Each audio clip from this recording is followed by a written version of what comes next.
Co kdybych vám řekl, že když se někdo objeví ve vašem snu, nemusí to být vůbec náhoda? Možná jste už něco takového zažili. Probudíte se po zvláštním snu a byl tam někdo z vaší minulosti, starý přítel, bývalý partner, učitel ze školy, člen rodiny, který už zemřel, nebo možná dokonce úplně cizí člověk, který vám přesto připadal nějak povědomý, a otázka zní, proč právě on, proč právě teď? Proč se ve vašem snu objevila právě tato konkrétní osoba? Podle Edgara Cayceho, často nazývaného spící prorok, nejsou sny jen bezvýznamné obrazy vytvářené mozkem. Nejsou to pouze náhodné scény z paměti. Cayce věřil, že sny mohou otevírat bránu mezi vědomou myslí, podvědomím a tím, co nazýval vyšší nebo nadvědomou myslí. Jinými slovy, sen může být víc než jen sen. Po celá desetiletí Cayce poskytoval tisíce výkladů, zatímco se nacházel ve stavu podobném transu. Mnoho lidí za ním přicházelo a hledalo odpovědi týkající se zdraví, vztahů, minulých životů, karmy a duchovního významu lidských zkušeností. Jednou z nejzajímavějších částí jeho práce byl však jeho pohled na sny. Podle Cayceho, když se ve vašem snu objeví určitá osoba, vaše podvědomí se vám možná snaží ukázat něco důležitého. Tato osoba může představovat nevyřešenou emoci, spojení duší, lekci, nebo dokonce zprávu z hlubší části vás samých. Zamyslete se nad tím na chvíli. Zdálo se vám někdy o někom a po probuzení vám sen připadal tak skutečný, že s vámi zůstal celý den? Možná jste si stále pamatovali jeho hlas, tvář, způsob, jakým se na vás díval, nebo pocit, který jste v jeho přítomnosti měli. Cayce věřil, že takový sen by neměl být ignorován. Učil, že podvědomí si pamatuje všechno. Každého člověka, který se dotkl vašeho života, každou emoci, kterou jste cítili, každý vztah, každou ránu, každý okamžik lásky, to všechno zanechává stopu. Nic není úplně ztraceno. Cayce také hovořil o tom, čemu mnoho lidí říká akášické záznamy. Jakýsi duchovní záznam duše. Podle této víry duše nenese pouze vzpomínky z tohoto života, ale také emoční vzorce a lekce z jiných životů. Když se tedy někdo objeví ve vašem snu, Cayce by řekl, že to nemusí být jen vzpomínka, která se znovu přehrává. Může to být vaše duše, která ukazuje na něco hlubšího. Věřil, že existuje několik důvodů, proč určitá osoba může vstoupit do vašeho snu. Prvním důvodem je nevyřešené karmické spojení. Může jít o někoho, s kým stále máte nedokončené emoční záležitosti. Možná existují slova, která nikdy nebyla vyslovena. Možná existuje bolest, která nikdy nebyla uzdravena. Možná existuje odpuštění, ke kterému ještě nedošlo. Druhým důvodem je, že daná osoba s vámi může být spojena na úrovni duše. Cayce věřil, že během spánku je duše otevřenější a méně omezená fyzickým světem. Díky tomu se dvě duše se silným poutem mohou propojit skrze sny, i když jsou v bdělém životě daleko od sebe. A třetí důvod je ještě tajemnější. Cayce věřil, že někdy lidé, kteří se objevují v našich snech, mohou být spojeni s naší budoucností. Mohou to být duše, které jsme v tomto životě ještě nepotkali, ale máme je potkat později. Takové sny mohou působit neobvykle živě, emotivně nebo významně, protože duše rozpoznává něco dříve, než to dokáže vědomá mysl. Možná se vám zdálo o cizinci, který vám připadal zvláštně povědomý. O někom, koho jste nikdy předtím nepotkali, a přesto ve snu existovalo okamžité spojení. Podle Cayceho by to mohlo být znamení rozpoznání duše, setkání, které začíná ve snovém stavu dříve, než se objeví ve fyzickém životě. Samozřejmě to není něco, co by se mělo brát lehkovážně nebo pokaždé vykládat příliš doslovně. Cayce však lidi povzbuzoval, aby se na sny dívali jako na symbolická poselství. Místo otázky, proč se mi zdálo právě o této osobě, by je vedl k hlubší otázce, co se mi tento sen snaží ukázat. Jednou z Cayceho nejsilnějších myšlenek bylo, že vědomá mysl je jako malý ostrov plovoucí na obrovském oceánu. Tím oceánem je podvědomí. Podle Cayceho však tento oceán není pouze osobní. Je propojen s něčím mnohem větším, s polem vědomí, které spojuje duše dohromady. Z tohoto pohledu se během spánku logická mysl stiší. Hlubší mysl se stává aktivnější. A prostřednictvím snů můžeme přijímat dojmy, emoce, symboly a setkání, ke kterým se v bdělém stavu nedostaneme tak snadno. Casey věřil, že lidé, kteří se objevují v našich snech, jsou často spojeni s tím, čemu říkal paměť duše. Jde o hluboké vzorce spojení, které mohou přesahovat tento život. Možná někdo, kdo vám dnes připadá povědomý, byl s vámi spojen v jiném životě. Možná byl rodičem, dítětem, přítelem, učitelem, milencem nebo dokonce nepřítelem. Role se mohou měnit, ale spojení duší zůstává. To by mohlo vysvětlovat, proč nám někteří lidé připadají známí hned v okamžiku, kdy je potkáme. Logicky je možná neznáme, ale něco uvnitř nás reaguje. Cítíme se k nim přitahováni, cítíme se v jejich blízkosti klidně, vyzývají nás k růstu nebo nás hluboce ovlivňují. Casey by řekl, že duše si může pamatovat to, co vědomá mysl zapomněla. Proto se vám může zdát o někom, kdo se zdá být úplně náhodný. Spolužák z dětství, soused, kterého jste sotva znali, učitel z doby před mnoha lety. Na povrchu to nemusí dávat žádný smysl. Na hlubší úrovni však může tato osoba představovat lekci, emoci nebo spojení, které je pro váš vnitřní život stále důležité. Casey také věřil v něco, co by se dalo nazvat telepatií duší. Mnoho lidí zažilo něco podobného. Zdá se vám o někom, s kým jste nemluvili roky a krátce poté vás kontaktuje. Nebo na někoho intenzivně myslíte a najednou se vám ozve. Náhoda? Možná. Ale podle Caseyho ne vždy. Věřil, že silná emoční pouta vytvářejí mezi lidmi jemná energetická spojení. Tato spojení nutně nezmizí, když vztah skončí, když se lidé odstěhují nebo když uplynou roky. Na úrovni duše může být spojení stále aktivní. Proto se určitá osoba může objevit ve vašem snu v době, kdy na vás myslí, prochází něčím emotivním nebo je s vámi spojena způsobem, který vaše bdělá mysl nedokáže zachytit. Casey také učil, že během spánku není duše tak svázána s fyzickým tělem, jak se zdá být během dne. Věřil, že duše se může pohybovat, komunikovat a setkávat s jinými dušemi v jemnější dimenzi reality. Živý rozhovor ve snu s někým z vaší minulosti tak nemusí být pouze představivostí. Z Caseyho pohledu může představovat skutečnou výměnu na úrovni duše. To neznamená, že každý sen by se měl brát doslovně. Znamená to však, že ke snům lze přistupovat s respektem a zvědavostí.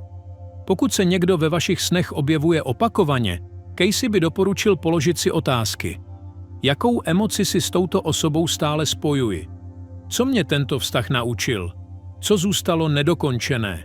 Jakou část mě samotného tato osoba představuje? To je důležité, protože ne každý sen o někom znamená, že byste ho měli kontaktovat. Ne každý sen o bývalém partnerovi znamená, že byste se měli vrátit. Ne každý sen o člověku z minulosti znamená, že patří do vaší přítomnosti. Někdy není člověk ve snu přítomen kvůli tomu, kým je dnes. Je tam kvůli tomu, co představuje uvnitř vás. To nás přivádí k další důležité Caseyho myšlence – principu zrcadlení duše. Podle tohoto pohledu lidé ve snech často působí jako zrcadla. Odrážejí vlastnosti, rány, touhy, strachy nebo síly uvnitř nás. Pokud se vám zdá o někom, kdo vám kdysi dal pocítit hlubokou lásku, sen vám možná připomíná vaši vlastní schopnost milovat. Pokud se vám zdá o někom, kdo vám ublížil, sen může ukazovat na ránu, která stále potřebuje uzdravení. Pokud se vám zdá o někom sebevědomém, tvořivém nebo svobodném, vaše duše vám možná ukazuje vlastnost, kterou jste vy sami voláni rozvíjet. Proto otázka nezní jen, proč se mi zdálo právě o této osobě. Hlubší otázka zní, co tato osoba symbolizuje ve mně? Casey věřil, že vyšší já používá známé tváře, protože známí lidé upoutají naši pozornost. Kdyby nám sen ukazoval pouze abstraktní symboly, možná bychom je ignorovali, ale když se objeví známý člověk, zvlášť někdo emočně významný, zbystříme. Tím se sen stává poselstvím napsaným jazykem paměti a pocitů. Další významnou součástí Caseyho učení byla myšlenka skupin duší. Věřil, že nežijeme pouze jeden život, ale mnoho životů. Napříč těmito životy se často znovu a znovu setkáváme se stejnými dušemi, ale v různých rolích. Matka v tomto životě mohla být v jiném životě dítětem. Manžel mohl být sourozencem. Nejlepší přítel mohl být učitelem. Těžký nepřítel mohl být kdysi někým, s kým jsme byli hluboce spojeni. Role se mění, ale spojení duší pokračuje. Podle Caseyho mohou lidé, kteří se často objevují v našich snech, patřit do naší skupiny duší, do okruhu duší, které rostou, učí se, oddělují se a znovu se setkávají napříč životy. To může být důvod, proč některé sny působí emočně silně bez zjevné příčiny. Osoba ve snu nemusí být důležitá jen kvůli tomuto životu. Může nést pocit mnohem staršího spojení. Casey také věřil, že milovaní lidé, kteří zemřeli, nás někdy mohou navštěvovat ve snech. Tyto sny často působí jinak než běžné sny. Mohou být pokojné, jasné, uklidňující nebo hluboce skutečné. Podle Caseyho láska vytváří most mezi dimenzemi. Fyzická smrt může ukončit jednu formu kontaktu, ale nezničí pouto mezi dušemi. Když se vám ve snu po své smrti objeví někdo, koho jste milovali, Casey by řekl, že může jít o skutečné setkání duší. Může to být poselství útěchy, vedení, ujištění nebo prostá připomínka, že láska pokračuje i za hranicemi fyzického života. A tím se dostáváme k jedné z Caseyho nejkrásnějších myšlenek. Skutečná láska není nikdy promarněná. Každý okamžik opravdové lásky, každý laskavý čin, každé hluboké spojení zanechává v duši světlo. I když vztah skončí, i když se lidé rozdělí, i když někdo zemře, láska, která byla skutečná, zůstává součástí růstu duše. Proto sen o někom, koho jste milovali, nemusí vždy znamenat, že se máte vrátit do minulosti. Někdy to znamená, že vaše duše vstřebává dar, který vám tento vztah dal. Někteří lidé vstupují do našich životů na celý život, jiní jen na určité období. Někteří zůstávají, někteří odcházejí, ale každý z nich v nás může něco probudit. Casey věřil, že i bolestivé vztahy mohou nést duchovní význam. Když se vám ve snu objeví někdo, kdo vám ublížil, nemusí to nutně znamenat, že vás vaše mysl chce trestat. Může to znamenat, že rána je připravena k uzdravení. Emoční bolest může zanechat hluboké stopy. Pokud tyto stopy nejsou zpracovány, mohou se vracet prostřednictvím snů. Ne proto, že jste slabí, ale proto, že duše žádá o uvolnění. Sny poskytují bezpečný prostor, kde můžeme čelit emocím, kterým se v bdělém stavu možná vyhýbáme. Ve snu se můžete někomu postavit, odpustit mu, říct svou pravdu nebo jednoduše pocítit to, co jste si nikdy nedovolili pocítit. Caseyho představa odpuštění však nebyla povrchní. Odpuštění neznamená předstírat, že se bolest nestala. Neznamená omlouvat škodlivé chování. Neznamená dovolit někomu návrat do vašeho života. Skutečné odpuštění znamená osvobodit vlastní duši od tíhy rány. Někdy odpuštění znamená pustit hněv. Někdy znamená odpustit sám sobě. Někdy znamená přijmout, že se možná nikdy nedočkáte omluvy, kterou jste si přáli, ale přesto si můžete zvolit klid. Podle Caseyho, když duše pochopí lekci ukrytou za určitou zkušeností, emoční náboj se začne rozpouštět. A když se to stane, sny mohou být méně intenzivní nebo úplně ustanou. Jak tedy s takovými sny pracovat? Prvním krokem je zapsat si je hned po probuzení. Nečekejte příliš dlouho, protože sny rychle mizí. Zapište si, kdo se objevil, co se stalo, jaké emoce jste cítili a co nejvíce vystupovalo do popředí. Potom se sami sebe zeptejte, co pro mě tato osoba představuje. Jakou emoci ve mně sen vyvolal? Je mezi námi něco nedokončeného? Žádá mě tento sen, abych se uzdravil, odpustil, pochopil nebo rostl? Jakou část mě samotného může tato osoba odrážet? Můžete také tiše sedět, meditovat nebo jednoduše o snu přemýšlet, aniž byste si vynucovali odpověď. Někdy se význam vyjasní okamžitě. Jindy se odhalí až během několika dnů nebo týdnů. Nejdůležitější je nepovažovat návštěvníky snů pouze za náhodné obrazy. Vnímejte je jako možné posly.